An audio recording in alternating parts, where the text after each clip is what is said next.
Hey, y'all, Kelly King Jackson here. I am here to talk to you a little bit about the EQI 2.0 assessment that I started talking with y'all about in the newsletter last month. So I picked this assessment to get certified in because I find it to be really comprehensive and also something that is people can see a change.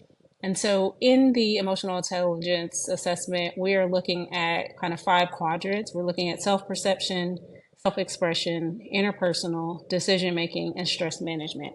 So we're we're looking at how we relate to others and ourselves and how that is showing up in our leadership.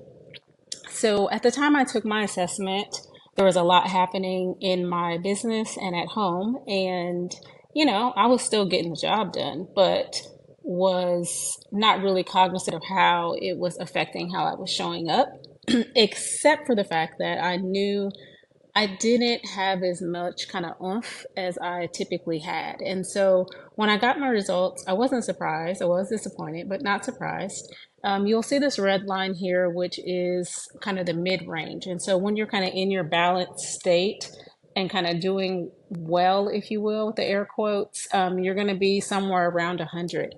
Um, and you'll see in each assessment, when I give you your results, I'm going to label your low numbers and your high numbers. So my low numbers were self-regard, which has to do with confidence, flexibility, which is being adaptable, and then optimism, which is having a positive outlook on life. Clearly, that wasn't really happening because there were a lot of things outside of my control that I was frustrated about and trying to work through. My high areas were around self actualization, which is that self improvement. So clearly, I'll listen to a lot of self help books and podcasts. Also, social responsibility. So, still feeling like I got to be helpful in my business, I got to show up for my clients. And then around stress tolerance, I was able to manage, to handle the stress, even though it was having some adverse impact on me. So, one of the benefits of the EQI and the overall is that it is not a fixed score.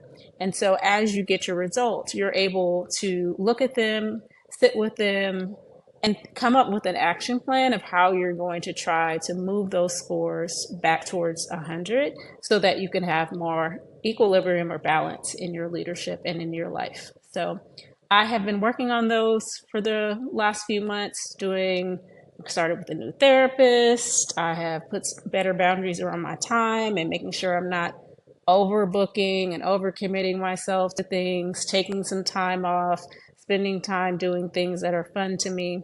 And so I'm hopeful that when I take assessment later this year that I will have seen some movement in my low areas so that I will be kind of in my peak, if you will, around my leadership, both of self and leadership of others. So I hope this is helpful. If you're interested in taking the EQI 2.0, reach out to us and we will get you set up.